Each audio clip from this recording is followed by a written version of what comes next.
Hi, and welcome back to the Lock Around the Clock's final edition, the Super Bowl edition, where we have gone 7-3 against the spread the last 10 years here. Uncle Gino has guided you guys to some serious money in the last couple of years, and last year we really dominated. 4 out of 5 on the prop bets. We had Seattle, we had the total.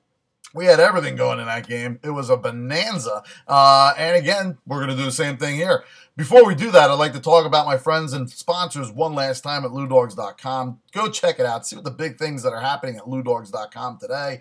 Go there before the big game. They cover everything. It's the greatest handicapping site you'll find on the web. Go to LouDogs.com. On to the game, on to the props. Let's start with the coin toss first. This year we're going tails. I know we went tails last year and we got heads, but guess what? Tails is coming this year. Just throw a little something on it to have some fun with it. Why not? 2, Adina Menzel, who will be singing the national anthem. Ironically, she sang the national anthem the last time when the Patriots actually were undefeated that season against the Giants. We know how that turned out. However, Adina Menzel usually stretches a song, and she's well known for that song on Frozen. And I have a 7-year-old daughter. I hear that song so much, my head wants to just blow up.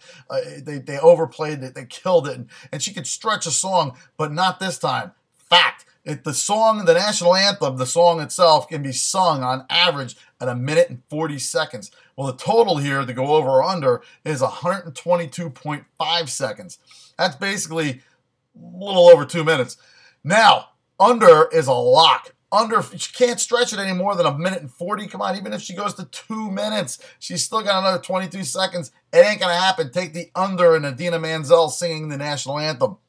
3, Doug Baldwin. We always see this happen. It was a prop bet last year. Well, we've seen it happen one year. We're going to see it happen again this year. Doug Baldwin is that receiver that gets like 3, 4, or 5 passes, and usually most times they're for about 10, maybe 15 yards. But he always has that one that he stretches the field for 55 yards. The total of him combined yardage for the game is 55.5. We're going to go over that 55.5 total yards for Doug Baldwin.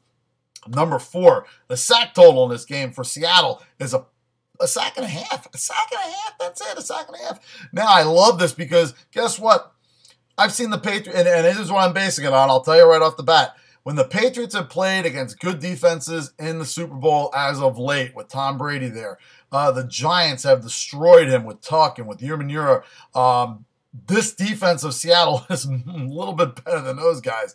A sack and a half is nothing much to ask of this team and this defense and the Seattle Legion of Boom, the defensive line, everybody. They are going to come after Brady. They are going to get the sacks. I think they're going to have 2 to 3 sacks, go over the sack and a half. That's number 4 in the prop bets. Number 5.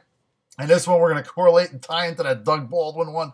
It's the longest TD of the game. Now, I really love this because it's the longest TD of the game beyond both sides. Now, that includes special teams. That includes passes. And we know that the Patriots are well capable of throwing one of those little out passes where Julian Edelman runs for like over 44.5 yards on the pass.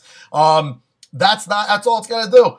The longest TD of the game, 44.5. I could totally see it happening either on special teams, defensive pick. It's got a lot of options to happen, and we've seen it in these games. Pounding the ball away with Marshawn Lynch, and all of a sudden, there's Jermaine Kearse. Bang! 55-yard touchdown.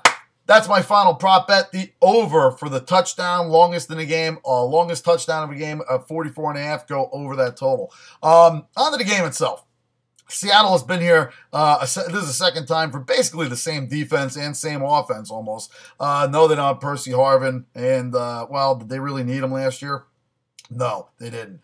This team here is more than capable of putting up points. As a matter of fact, I can see them running the ball and grinding this Patriot defense down, which is pretty good. They're not a shabby defense. But look for Marshawn Lynch. Look for that read option. I mean, think about this for a second. Tom Brady, great quarterback, awesome. But think about what Russell Wilson did this year. Russell Wilson threw for just about the same amount of yardage, less interceptions, more touchdowns. He almost ran for 1,000 yards this year. I love him as the quarterback. He's a younger quarterback with a much younger team defensively. The Seattle Seahawks in this game should be able to manhandle the Patriots by the second half.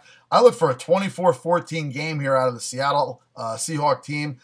Seattle, you got to remember also, they play in this stadium once a year. Another fact, Last year when they went to MetLife Stadium, they dominated the Giants, went back there for the Super Bowl, dominated again. Now they're playing in the Arizona Stadium where they play again once a year. They dominated the last time they played there against the Cardinals, which is a pretty good team, or was to, I mean, let's face it, they were a pretty good team. That division's pretty tough. But Seattle is coming into the stadium. They're confident. It's not a big trip for them.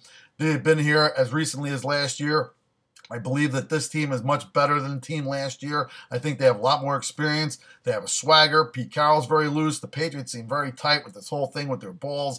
I mean, look, people, we were talking about that for over a week. They seem to have gotten uptight. Brady seems to have some sort of a cold, which I don't put too much credence in. But I do look at this team as being an older team. I look at Brady being a little bit older. Look, the Broncos, I think, were a much better team last year than the Patriots are this year offensively, and they just got shut down.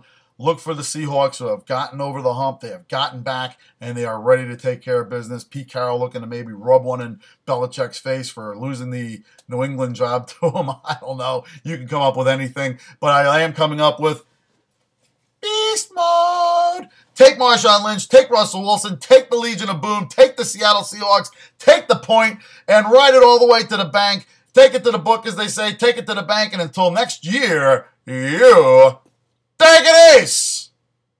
Go Hawks.